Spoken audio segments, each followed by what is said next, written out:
In a narration found in Jami' at-Tirmidhi, number 2306, the Holy Prophet Muhammad, peace and blessings be upon him, advised Muslims to hasten in performing righteous deeds before 7 things occur. The first is overwhelming poverty. This can refer to financial difficulties which distract a person from the obedience of Allah, the Exalted, which involves fulfilling His commands, refraining from His prohibitions, and facing destiny with patience according to the traditions of the Holy Prophet Muhammad, peace and blessings be upon him. In addition, stressing over wealth can even push one towards the unlawful. A Muslim should remember that any righteous deed rooted in the unlawful will be rejected by Allah, the Exalted. This has been warned in a narration found in Sahih Muslim, number 2342. Allah, the Exalted, has allocated provision for the entire creation over 50,000 years before He created the heavens and the earth, according to a narration found in Sahih Muslim, number 6748. Therefore, a Muslim should trust that their lawful provision will reach them as long as they continue to strive for it in lawful ways, according to the teachings of Islam.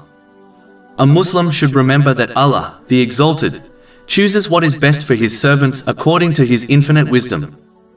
He does not give according to someone's desires, as this will most likely lead to their destruction.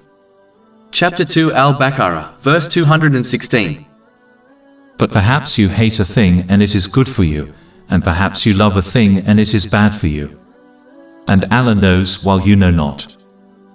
And chapter 42 Ash-Shura, verse 27. And if Allah had extended excessively provision for His servants, they would have committed tyranny throughout the earth. But He sends it down in an amount which He wills. Finally, this part of the narration also indicates the importance of using one's excess wealth in ways pleasing to Allah, the Exalted, before a time comes when they may want to give charity but may not be in the right financial position to do so. The next thing mentioned in the main narration under discussion is that Muslims should hasten in performing righteous deeds before they become distracted by wealth.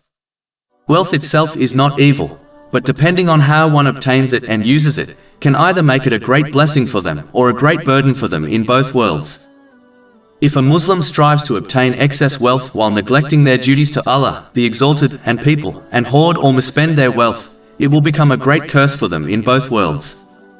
Chapter 20 Taha, verse 124. And whoever turns away from my remembrance, indeed he will have a depressed, i.e. difficult life, and we will gather, i.e. raise him on the day of resurrection blind. But if a Muslim obtains enough to fulfill their needs and the needs of their dependents without excessiveness, waste or extravagance, and uses their blessings, such as wealth, in other ways pleasing to Allah, the Exalted, then they will achieve true richness in both worlds. Chapter 16 And now, verse 97. Whoever does righteousness, whether male or female, while he is a believer, we will surely cause him to live a good life, and we will surely give them their reward in the hereafter according to the best of what they used to do. The next thing mentioned in the main narration under discussion which prevents righteous actions is a debilitating sickness. This is a warning to make use of one's good health before they encounter sickness. One should observe those who have lost their good health, either through sickness or through aging, and therefore make use of the good health they possess, by striving to gain success in both worldly and religious matters, while giving priority to religion over the world. For example, a Muslim should use their good health to journey to the mosques regularly, in order to offer their obligatory prayers with the congregation, before a time comes when they desire to do this, but do not possess the physical strength to do so. The amazing thing about utilizing one's good health correctly is that when a Muslim eventually loses it, Allah, the Exalted, will continue to grant them the same reward they used to receive when doing good deeds during their time of good health. This has been advised in a narration found in Imam Bukhari's Adab al-Mufrad, number 500. But those who live in heedlessness and fail to utilize their good health will receive no reward during their good health or when they fall sick. This is connected to the next thing mentioned in the main narration under discussion, namely, senility. A Muslim should make use of their youth and strong intelligence before they reach senility.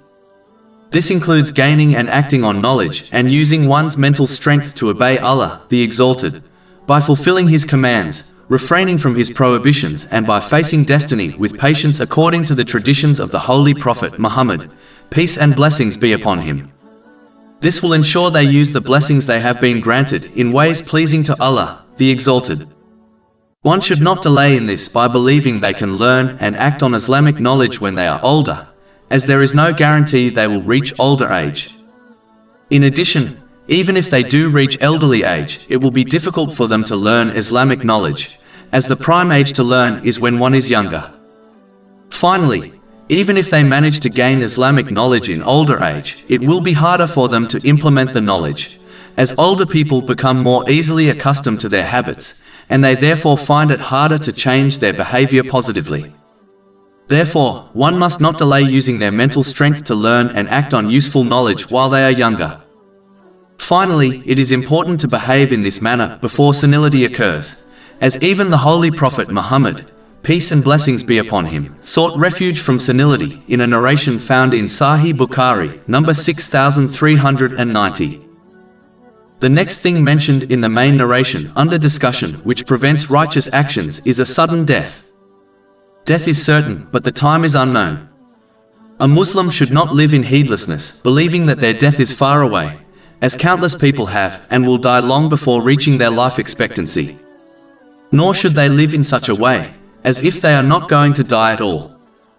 Having hopes of a long life can be considered the root of all evil, as it causes one to delay performing righteous deeds, believing they can always perform them tomorrow.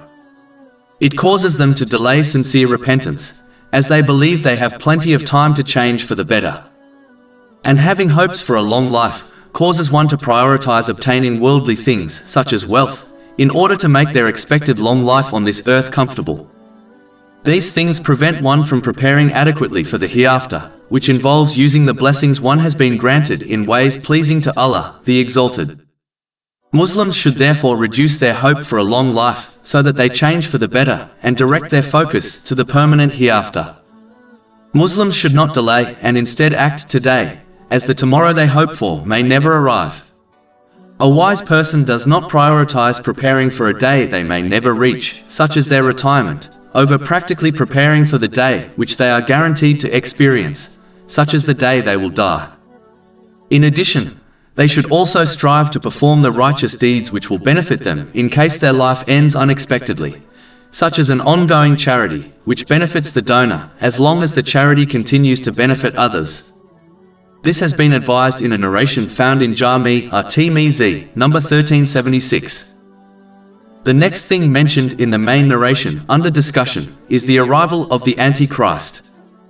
This event will prevent one from performing righteous deeds and instead tempt them towards disbelief. One lesson to learn from this is the importance of avoiding doubtful things. Just like a person who journeys close to a border is more likely to cross it, similarly, a Muslim who is surrounded by temptations will more likely be led astray and fail to perform righteous deeds. The one who avoids places and things which tempt them to commit sins will protect their faith and honor. This has been advised in a narration found in Jami' at-Tirmidhi, number 1205. Muslims should therefore guard their faith by avoiding things, places and the people who invite or tempt them towards the disobedience of Allah, the Exalted, and ensure their dependents, such as their children, do the same. The final thing mentioned in the main narration under discussion, which prevents one from performing righteous deeds, is the final hour. This is when the trumpet blast will occur. The trumpet blast will lead to the death of the creation. This has been confirmed in a narration found in Sahih Muslim, number 7381. The important thing to learn is that this is a call which no one can or will reject responding to. It will lead to the resurrection and final judgment.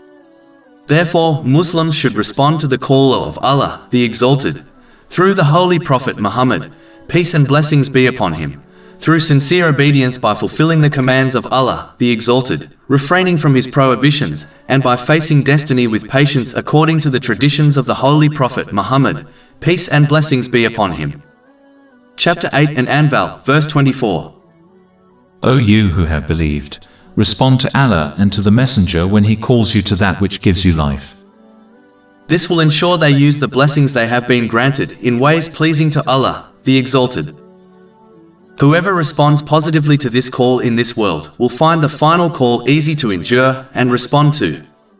Whereas, the one who lives heedless to the call of Allah, the Exalted, in this world, will not find peace in this world, and they will be forced to answer the call of the trumpet, which will be a great burden for them to endure and respond to. A person can only ignore the call of Allah, the Exalted, for so long as the final call will occur, sooner or later, and no one will be able to avoid or ignore it. If this is inevitable, it makes sense that one responds to it now, today, instead of living in heedlessness.